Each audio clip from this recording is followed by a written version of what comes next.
So before we begin, let's talk about cash, kudos, or pizza. What motivates employees? We're going to talk today about a couple of different things. We're going to talk about the myths of motivation and then talk about practical, applicable resources and tools that you can use as well. So before we begin, got a quick question for you. Whose responsibility is it to motivate an employee? Go ahead and select if you think it's the leader, the employee, or both.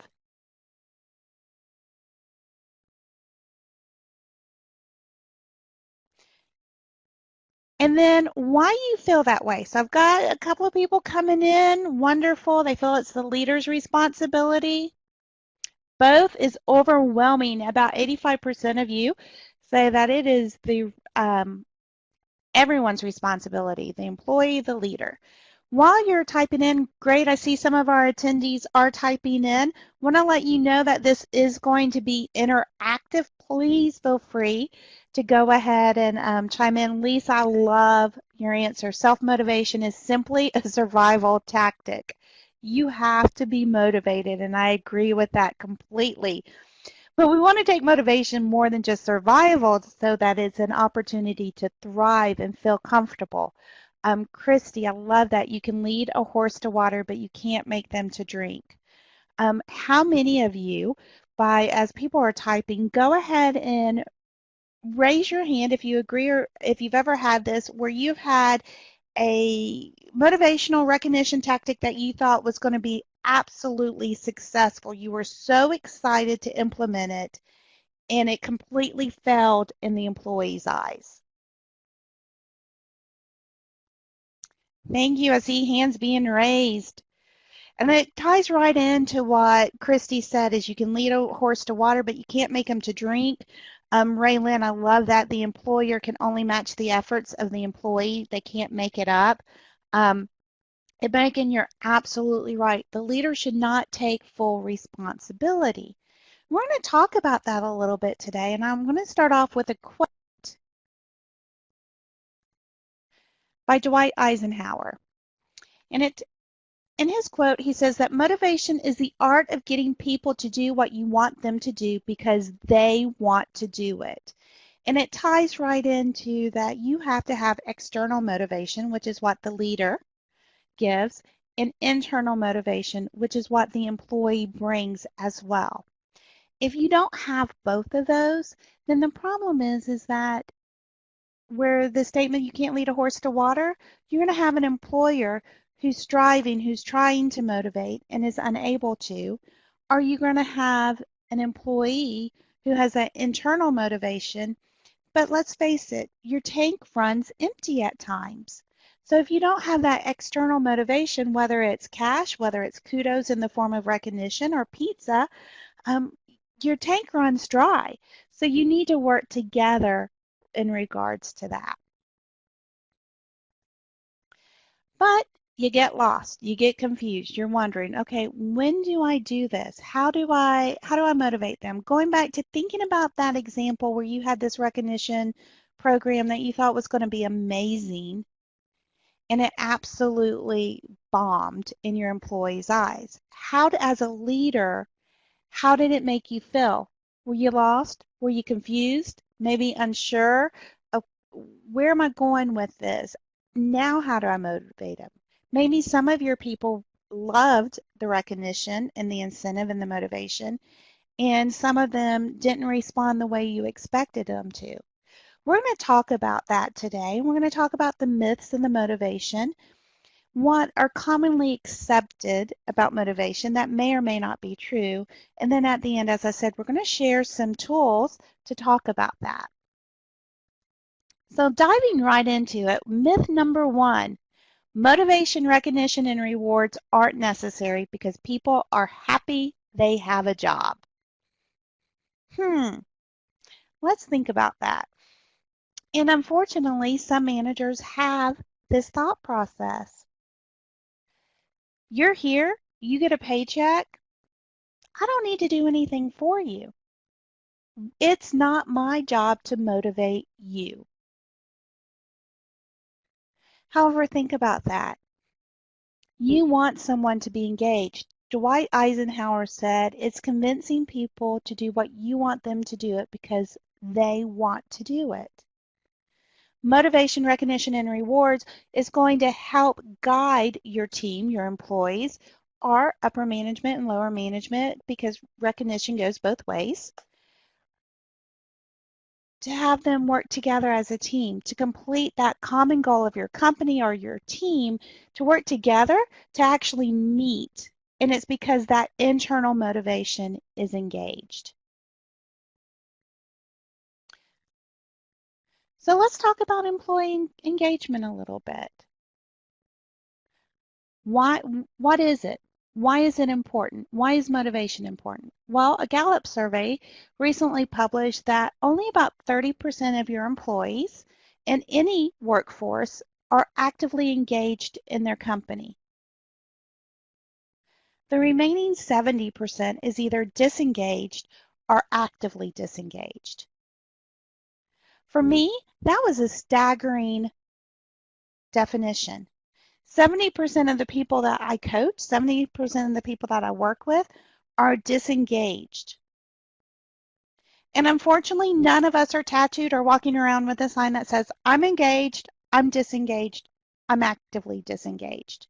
Now we can look at some of it and you can tell, but if you don't motivate, recognize, and reward, then that engaged employee, that percentage is going to continue to decrease. But how do you define employee engagement? Well, employee engagement is the emotional commitment an employee has to the organization and its goals, resulting in the use of discretionary effort. In layman's terms, employee engagement is how committed an employee is to the company that results in that internal motivation to give more, to do more, to work harder, to work together, to reach that company's goals. Quick question for you. What type of employee do you think is going to cost a company the most? An engaged employee, a disengaged employee, or an actively disengaged employee?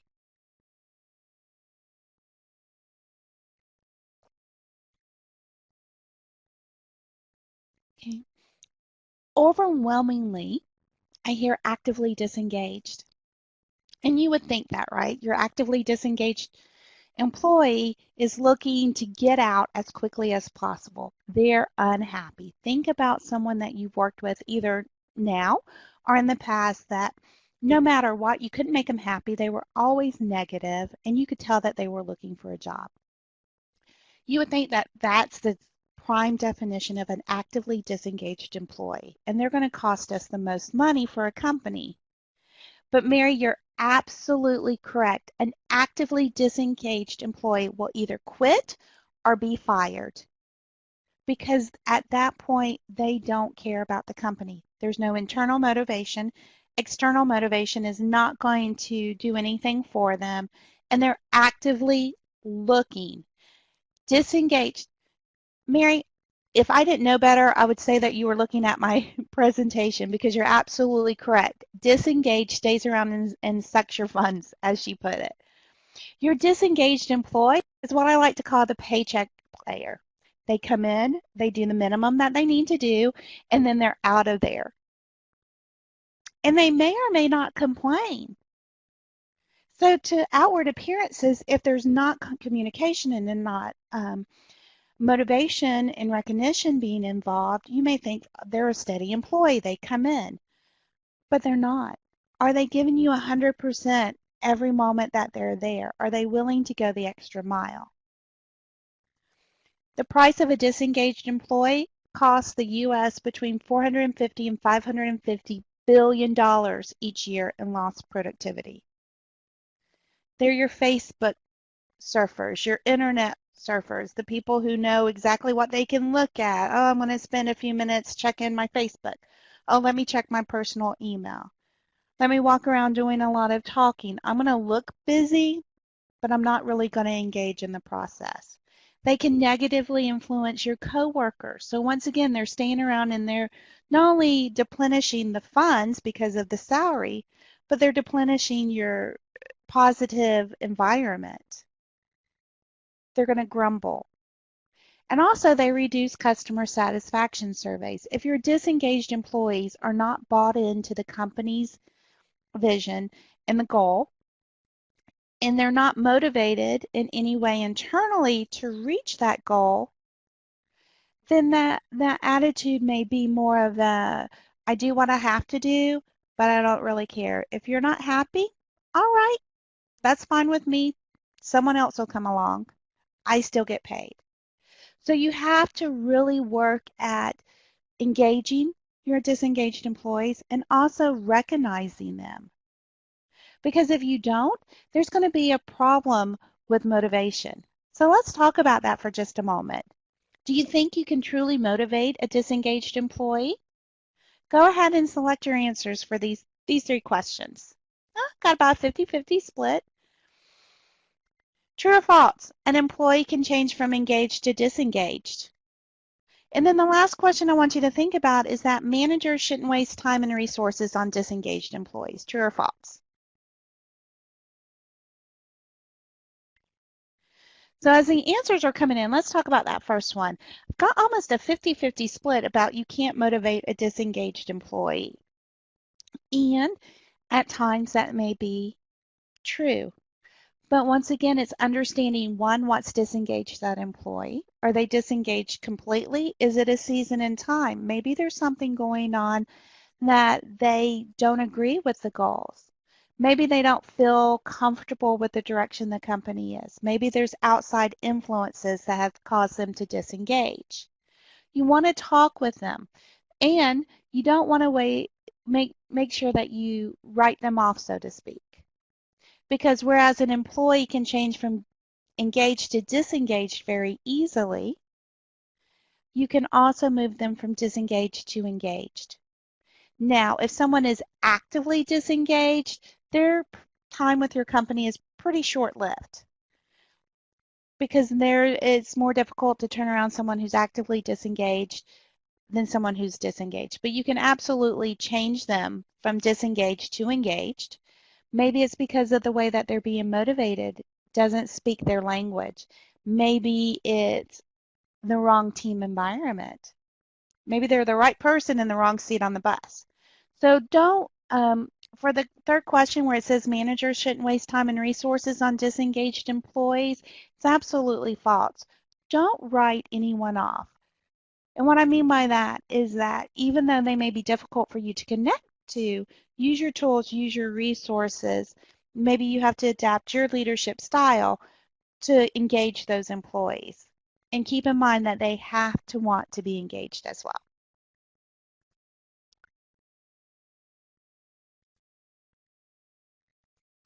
So myth number 2, money motivates everyone. Well, I've never seen someone who's turned down money, but doesn't mean that they're actually motivated by it. For some people, the stress of having to constantly go for a goal is very difficult for them.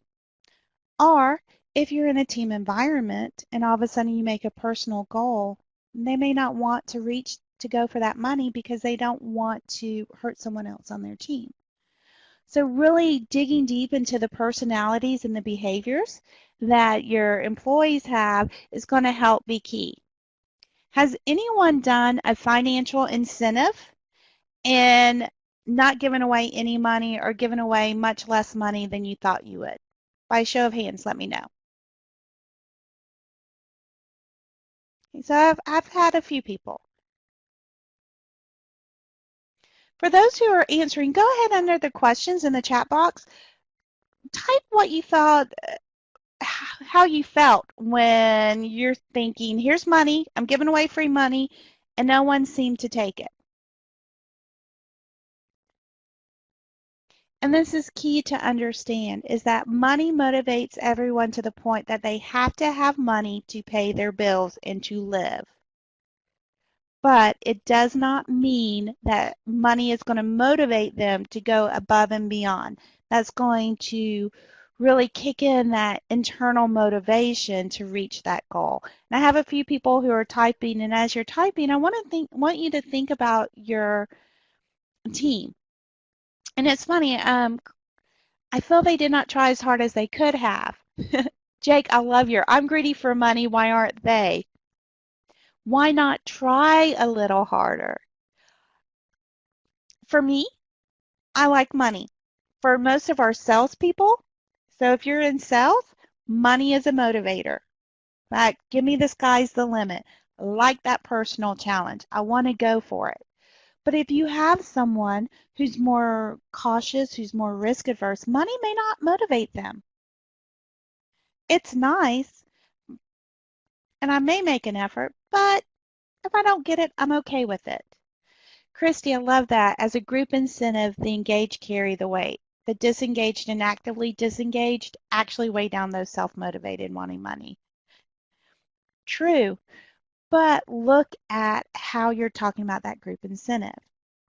So for Omnia, we have a service advisor team that has a group incentive. And we have some people who are very money driven.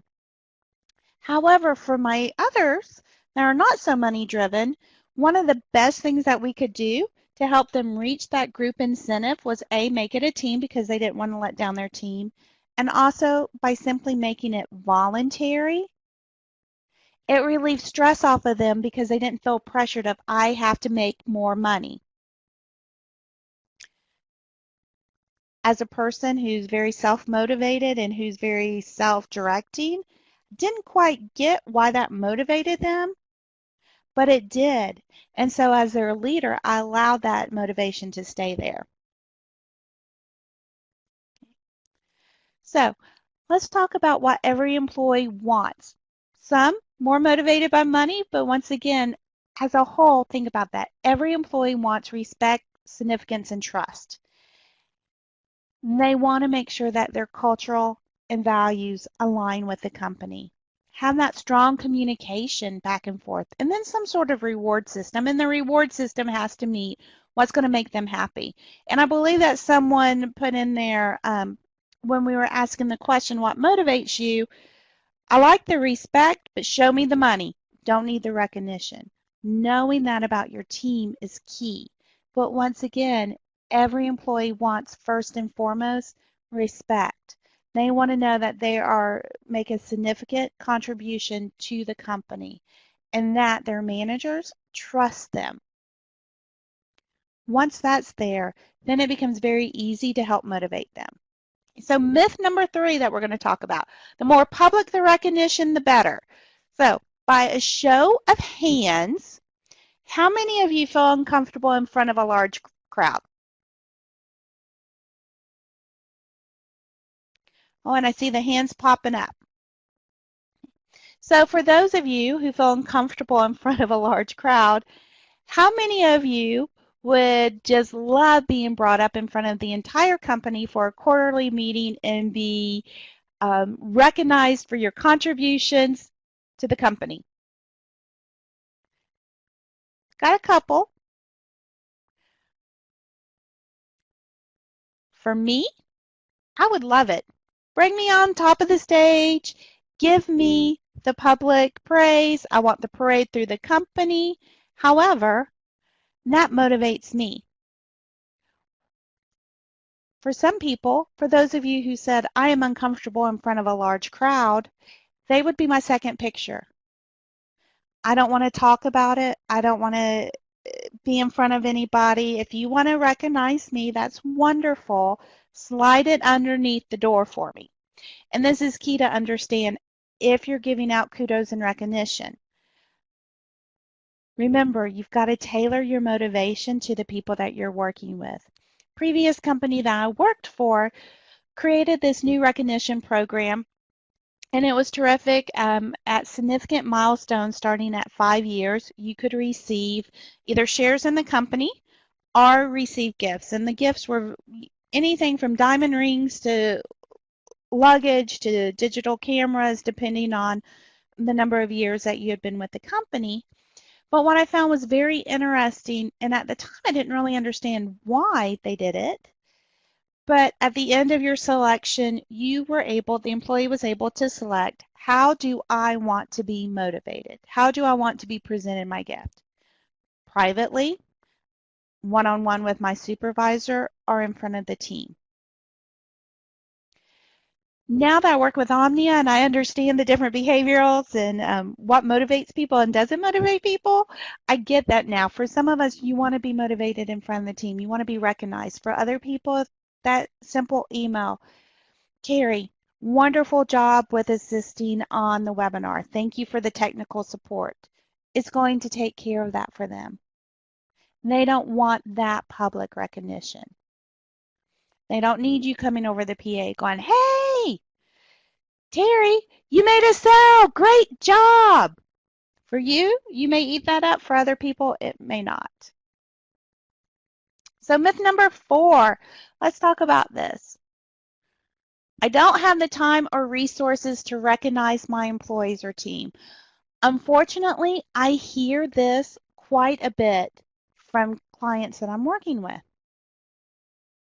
And they want to understand that I don't have the time, I don't have the resources, I don't have the money. How can I take time to recognize my employees or team? I'm too busy driving the business. We've got goals to meet. Fair statement?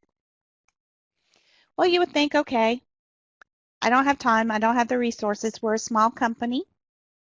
I can't give away money.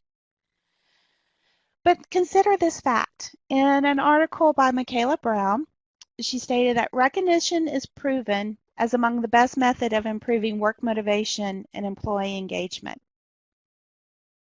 I can buy into that. But the facts on the right-hand side is startling. 1 minute spent on recognizing behavior equals 100 minutes of initiative in return. Think of that for just a moment. 1 minute. What can you do in a minute? You can talk to someone as they're pouring coffee. You can send an email. You can stop by someone's desk and offer them recognition. You can give them a scratch-off ticket and they can have that scratched off in a minute to understand whether they've won or not. 1 minute. That return on investment is phenomenal. And when you consider it that way, you can't not have the time to recognize your employees. And then the fact underneath that is sad. 2 out of 3 people receive no workplace recognition in a given year. 2 out of 3. Do you think that those 2 out of 3 employees that receive no workplace recognition are engaged or disengaged? My bet is they're probably part of that 70% of the disengaged people. So let's talk about a couple of things. And I forgot to mention that if you have any questions, please feel free to go ahead, type them in. We're going to answer them as we go along or at the end. But I want to ask this question is, how can you offer recognition? How can you use that 1 minute of time for that 100-minute investment without bringing employees in front of the team? And I've already given you a couple, so it should be very easy to come up with. So as I see people typing, email, great. A letter or card, perfect, Jessica. Handwritten is wonderful. Text, simple notes, gift cards, leaving early, time off, flowers, their favorite cupcake. Jessie, you are a person after my heart. I take chocolate. Take them to lunch. Common courtesy, absolutely. Thank you, a balloon. High fives, good one. Job-specific feedback is key. If you have someone who's very analytical, who's very private, who's very fact-based, telling them exactly what they did well is going to go a long way as well. Because if you go down the line saying, great job, great job, great job, great job, then yeah, it means nothing to me. But Lisa, absolutely, if you go out of your way to say, thanks, your help was invaluable, and this is how it was invaluable, you're going to speak their language. Going out of your way. One of the things I do here at Omnia is I make sure that I say hello to everyone to thank them. And it was funny, I'll share this. Carrie and I were in our kitchen a couple of weeks ago and was talking, and someone walked in and I go, "Hey, how are you doing? How's your day going?" Nothing, dead silence. I said, "No, seriously, talk to me. How are you doing?" It made them stop. Oh, wait, I'm important. You're not asking me just to ask. You're really wanting to know. And that goes a long way.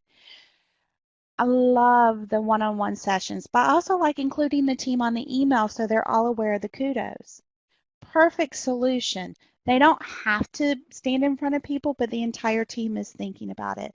A couple of other things to think about is to send them a letter or an email and copy in not just yourself, but your manager so that upper leadership can see what this person is doing and how they contributed.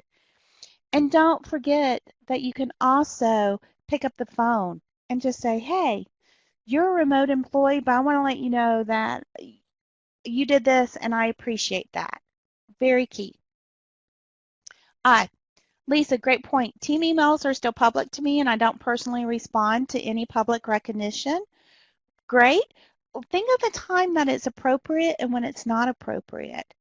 And if you don't respond to any public recognition as leaders, don't be discouraged because you may have someone who receives it and they don't respond. It doesn't mean that it didn't motivate them or that they didn't care, but they don't know. I don't respond. I don't want to do the reply all and have everybody chime in with me as well.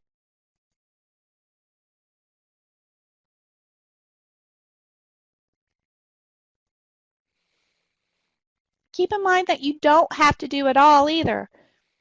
I've got 100 employees. If I spend 1 minute a day, then that's 100 minutes a day. That's almost 2 hours out of my time frame of an 8-hour day where I'm rocking and rolling.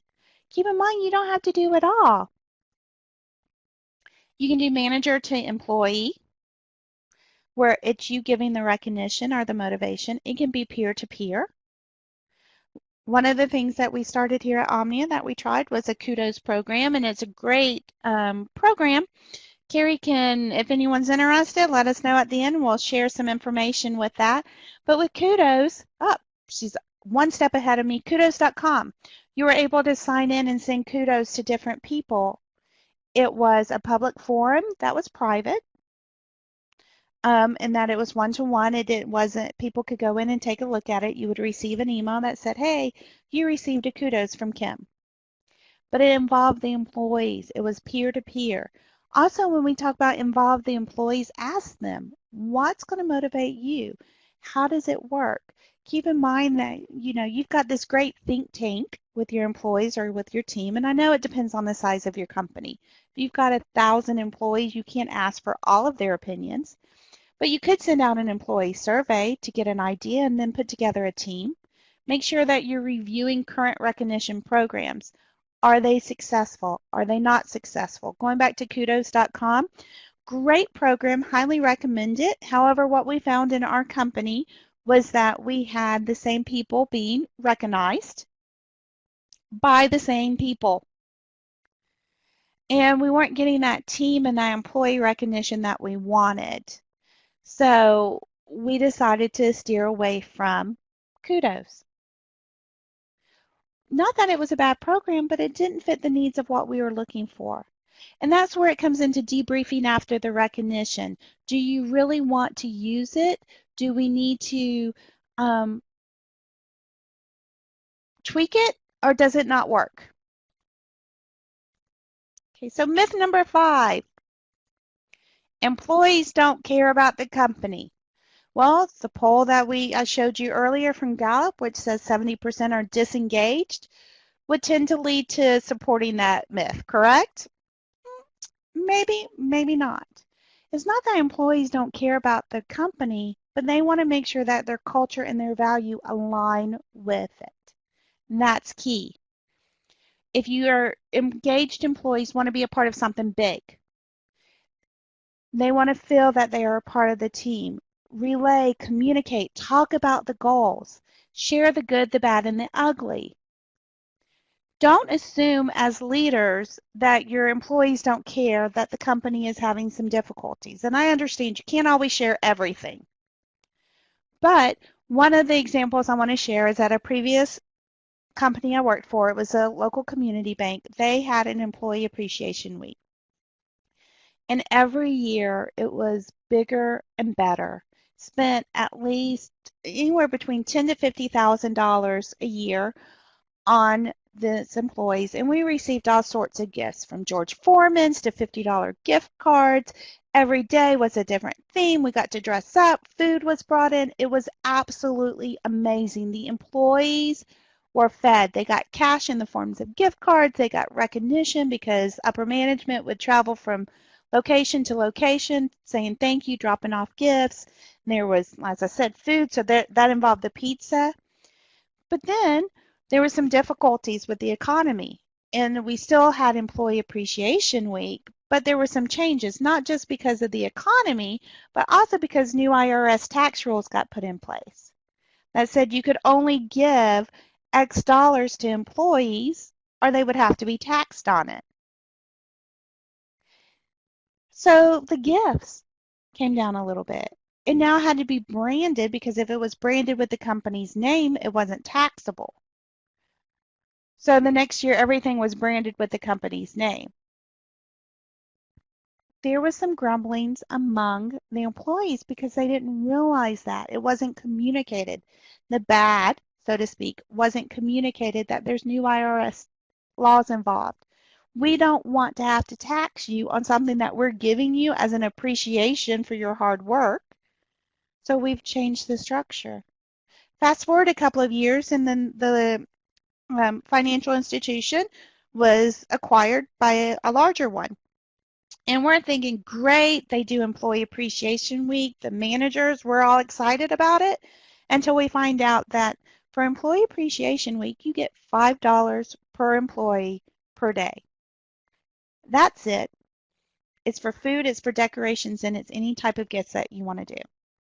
The average location was about 5 people, so think about that. You had about $25 a day to motivate this team of people who just came from a company who spent probably $1,000 per person for Employee Appreciation Week. Do you think it had the same effect, the same motivation? It didn't. Until we shared, this is the new budget, these are the guidelines, and some employees completely disengaged, and some of those disengaged employees went back to being engaged because they understood the culture, they understood the alignment. So you've got to get frequent checks. Frequent checks between employees and management will help align that culture. And those checks can't happen from an office or behind the desk. You have to get involved with your employees. You have to talk with them. This picture that we have, I want to point out that our CEO, chairman of the board, and co-founder is one of those people in the picture. Not exactly what you're expecting. Can you pick them out? I'll give you a clue. It's Heather Caswell. She's in our brown jacket. Right in kind of center left-hand side. And this is what I love about Heather and the company that we work for is that the cultures and the values are aligned. And looking at this picture, which was taken at a community event where we were supporting a heart walk, you couldn't tell who's different. She's one of the group. And if you look at the faces, everyone's happy and smiling because we're all culturally aligned. And it's a motivation to know that your manager, that your leader, that senior leadership, that the owner is going to dig deep right in there with you and be a part of it. So where do you begin? We've talked about these different myths. We've talked about where we're going. We've talked about culture and alignment and the 5 myths, but really, that's great information, but where do I go from here? How do I recognize people? Well, the first thing you want to do is you want to start with communication. As I said, motivation does not happen behind a desk or in an office. You have to talk to the people on your team. Ask them what they want. Listen to what they say. If cash isn't a motivator, then Jake, I'm sorry, you're going to have to change it and motivate them some other way, even though it motivates you. And that's where adjusting that leadership style to the employee is very important. Listen to what they say. Employee surveys are a great way to do this. When you ask what they want, maybe you start off with something as simple as, we're going to start some new incentives and want to find out what you would like, what you wouldn't like. And also, we want you to fill out this quick form survey to tell us what you like. Maybe it's your favorite candy bar, what motivates you, would you prefer cash, do you want lunches, how do you want to be recognized? And that's all going to be key. So you can compile that information. Once again, remember, involve the employees and tailor it. So maybe you decide to give everybody their favorite candy. If you don't know what their favorite candy is, you can't give it. Maybe you decide that you're going to do monthly birthday cakes and have everybody come together, and everybody's birthday in the month of May, we're going to do one big cake. Well, you need to look at the people whose birthday is in May, because maybe you have someone who's allergic to chocolate. I know it's a horror. But if that's the case, maybe a chocolate cake isn't the best thing to have for them.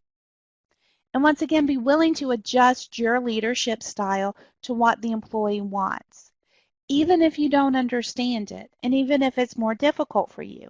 If you're more of that analytical, fact-based, objective communicator who's more of a problem solver, it's going to be difficult for you to give recognition to someone who wants those kudos, who you may be thinking, great, it's your job, and they want to hear, great job. Use your tools.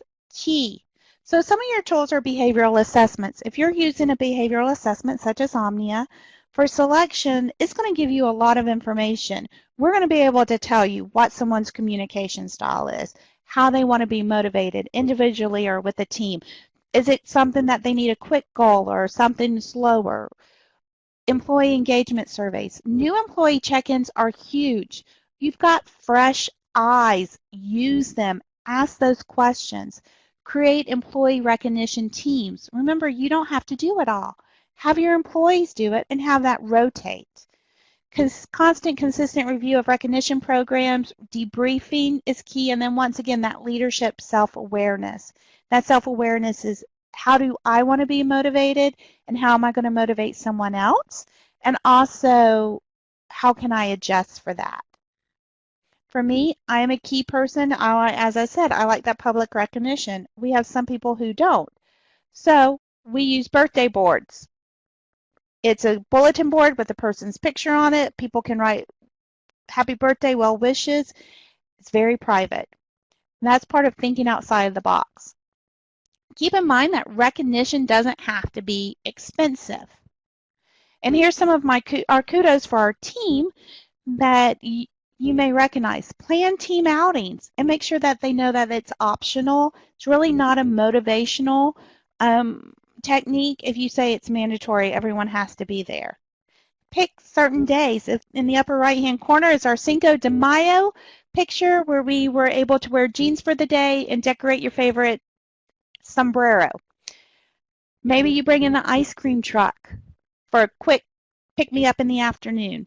Or maybe you have a scavenger hunt. One of the things that we did to celebrate Easter on Good Friday is that we had some scavenger hunts. It was a challenge. Broke the group up into a team. Each team had a certain challenge. When Team 1 completed their challenge, it was passed on. So it's a combination scavenger hunt, amazing race. But think outside the box. And I will tell you that all of these were absolutely zero cost except for the ice cream truck. And it got people engaged. So the next thing, Zig Ziglar. People often say that motivation doesn't last. Well, neither does bathing. That's why we recommend it daily. Ha. I hope people are laughing, but maybe not. But understanding that motivation doesn't last, you have to be consistent. It has to be constant, and this is key. If you're not consistently giving recognition across the board, whether you think an employee is engaged, disengaged, are actively disengaged, you're going to move them from one of those categories. If they're actively disengaged, they're going to move out. If they're disengaged and they feel like nothing that they do matters, they're going to quickly become actively disengaged. And your engaged employees who truly care about the company, if there's not recognition and motivation, they're going to move to that disengaged. Why do I continue to do what I do when no one recognizes it? And make sure that you are sincere. Sincerity goes a long way, and it talks about that trust. Remember, employees want to be respected, have significance, and have trust. If you're not giving sincere motivation, then that is not going to create an environment of trust. And Christy, I love that. You say the hardest part of adjusting your leadership styles for numerous employees that you supervise. It can be exhausting, and you do have your own job to do. But if you understand what motivates them in the beginning, then you can take that recognition program and tailor it for that person. Think of how you communicate with someone is actually how you communicate. How I communicate with Carrie is very differently than how I communicate with someone on our sales team. Our sales team is very fast-paced, very relational. So they want to hear it, but if I don't speak very, very quickly in bullet points, they're gone. For Carrie, I have to make sure that I give her all the details. Now, are they both motivated by the same things? Absolutely. But how I communicate and get them motivated is very different. For my sales team, I get them motivated by talking about here's the potential to make the cash.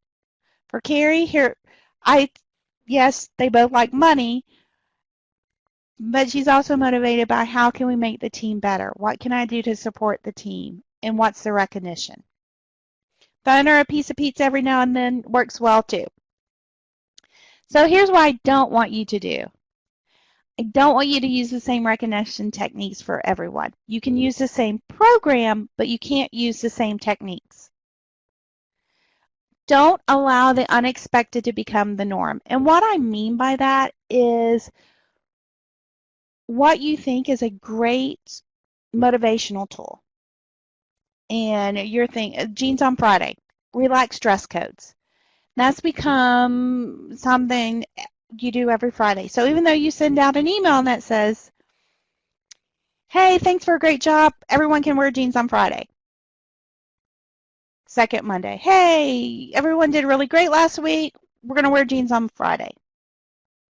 Third week. By the third week, it's become an expectation, not a motivation.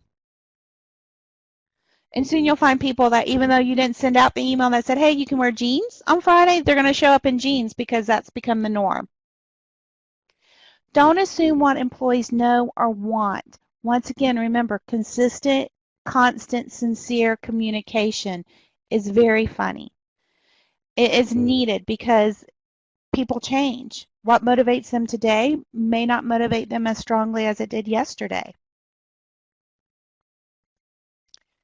So let's talk about some practical examples of motivators. So for people who's motivated by cash, they like those challenges. They want to make sure that it's individual. Most people motivated by cash like the short-term campaigns. Show me the money. I want the cash in hand. So if you run a campaign that's going to run a year and you're not doing constant reinforcements and tally boards of where are you, it's going to lose effectiveness. Make sure that if you're doing cash motivators that you're focused on products and on goals and that it's consistent with the current structure. If you currently have a team goal and all of a sudden you move to, we're going to run this incentive and it's going to be individual. So for every individual who sells one product, you get $5. It's not going to be as successful because I don't want to take money away from Carrie, so I won't push as hard. But if you say we have a team goal, and if everyone on the team sells 5 products, everyone's going to get an extra $50, then that's going to motivate your team to say, oh, I can't let my other person down. I need to work with it. So let's talk about that for a few moments, and let's talk about some of the things that you use in your office that is cash-based motivators. Jake, I know that you have something out there, and I think Christy too. You were like talking about um,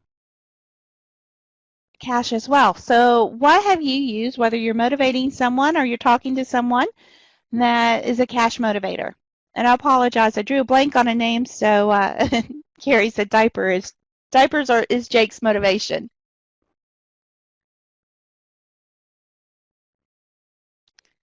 So I see a couple of people typing. I'm going to give them a couple of minutes. Gift cards for goal met. Love that, Vanessa. Sell above and beyond and get a weekly Starbucks card. That's key right there. One, it's talking about money, and it's also kind of playing in with the pizza too, Christy. Kudos to you for getting two things for one. I'm giving you cash back in your pocket because Starbucks is definitely not inexpensive, but you're giving them something to go. Ooh, Cirque du Soleil. Wonderful, Jessica. And that was a team goal.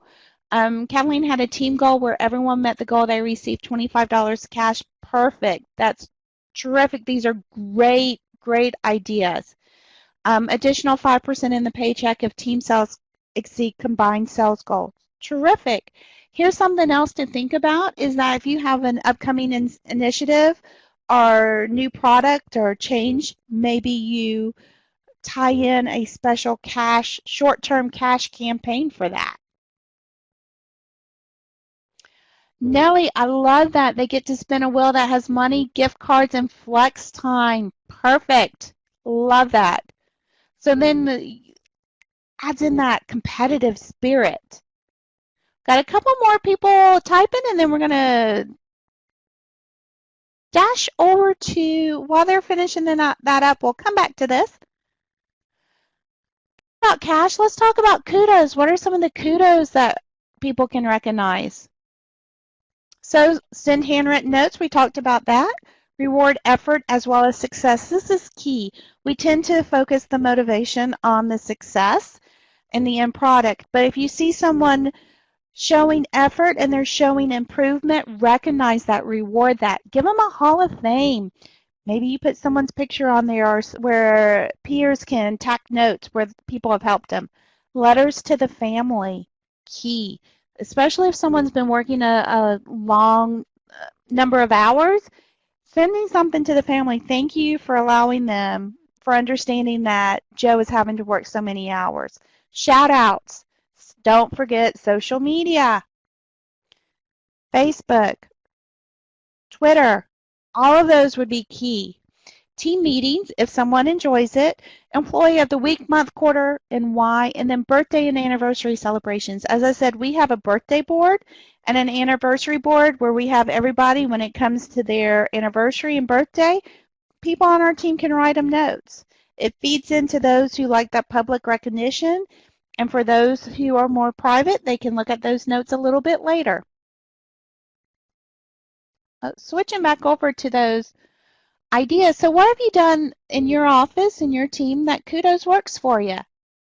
Go ahead and type it in for me.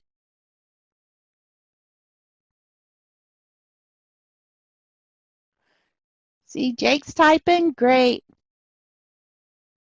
And here's the thing, too, is that don't be afraid that if you don't succeed, not to try something else, to tweak it. A big birthday calendar. Love that idea, Jake. Thanks for sharing. Newsletters with employee of the quarter and birthday list. Like that, Melissa. Shout out on social media for anniversaries. Like the birthdays once a month with birthday cake, especially if people are trying to be a little bit more fit. They're not so tempted with birthday cake every other week, it seems like. Got a couple more people typing.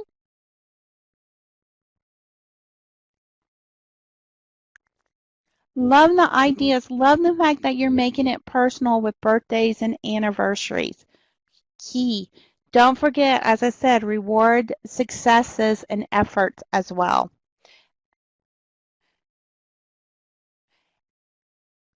And then the last one is pizza.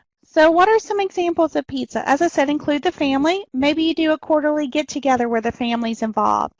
Lose the shoes. How many people would love to be able to wear their slippers to work? Parking places.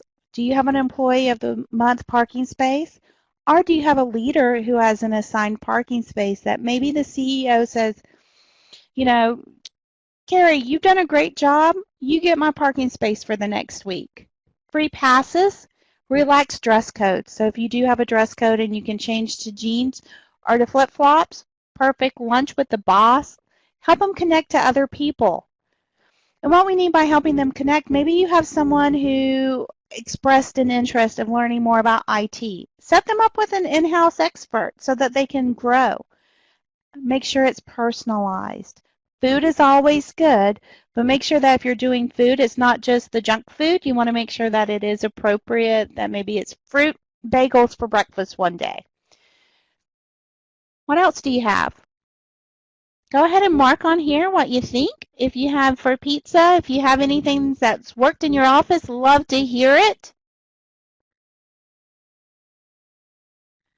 And please feel free that if you see an idea that you like, write it down. Nellie, I think I'm going to be still in that spin a wheel soon. And maybe you don't have anything, but you're just thinking. If you have any questions, we're running really close on time. Go ahead and type out any questions that you may have. Oh, Erica, love ice cream on a hot day. Perfect. Catered lunches for small offices. Breakfast egg bake. Nadine, that is a great idea. You can either have it catered, or what if the leaders made breakfast? End of month celebration, pizza, lunch, breakfast tacos. Don't forget the employee potluck.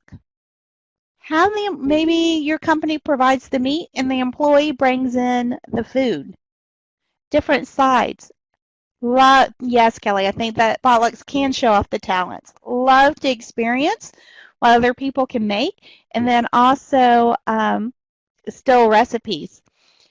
Love that the CEO brought warm cookies around on a cold day. And remember that you can motivate your team, but also if you see someone else in the company who's doing a great job, don't be afraid to give them some motivation and talk with them as well. Got a couple more people typing. As you type, just remember, a Crocapalooza lunch. I love that idea. I'm going to assume that everybody brought in food in a crock pot. One of the things that we did for pizza is every year we have an employee who coordinates our Christmas luncheon. Everyone brings in food.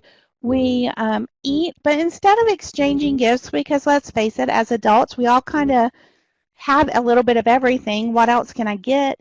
We buy gifts of toys or for teenagers and donate those gifts to the children's home. So what we do is we all draw a name. So if I drew Carrie, and I know that she is fabulous with social media, then maybe I'm going to get a video game. That would then be given to a child or a teenager at the children's home. It's a great way for us to work together and to connect and also give back to the community. And Lisa, you're absolutely right. All of the ideas underscore one thing: personal connection across all levels of the org chart. And that's key. You have to connect. And remember that you can motivate up or down. So as we're finishing up the last couple of minutes, I do want to go ahead. If anybody has any questions, please go ahead and type them in. My information is there as well as Kim Bussey. I'm the Key Relationship Manager. If you have any questions, feel free to email or call me. Also, we have the Cash Kudos or Pizza slide deck under Take Home, as well as 20 motivational tips. And those tips are across the board where they can be low cost, no cost, or some cost. Also under links for you, please, we have a quick survey. Let us know what you think. If you like what you heard, if you have suggestions, we always want to improve. We offer these Lunch and Learn webinars once a month, and you can click on upcoming webinars to find out what that is. And also, we have some great information. We're launching our Excel IQ, which is our e-learning, so we can help with soft skills, including team motivation. If you have any questions about that or interest, go ahead and click any of our links. And Carrie, do we have any questions? Nope, no questions. So, oh, I see one person. If you have any questions, go ahead and type in. If not, we're going to leave this open for you. So glad that you joined us. Hopefully that you're leaving here a little bit more motivated and able to understand just asking the right questions and seeking out for what's going to motivate your team, whether it's going to be cash, kudos, or pizza. And the thought I want to leave you with is don't give up on motivation. If you do anything else in your company today, make sure that you find one person, you recognize what they've done in their efforts, and tell them thank you. The recording will be on social media next week, so if you don't follow us, make sure that you follow us on LinkedIn, Twitter, or Facebook to receive that notification. And I appreciate you. Have a wonderful day. And don't forget to take our survey. Thank you.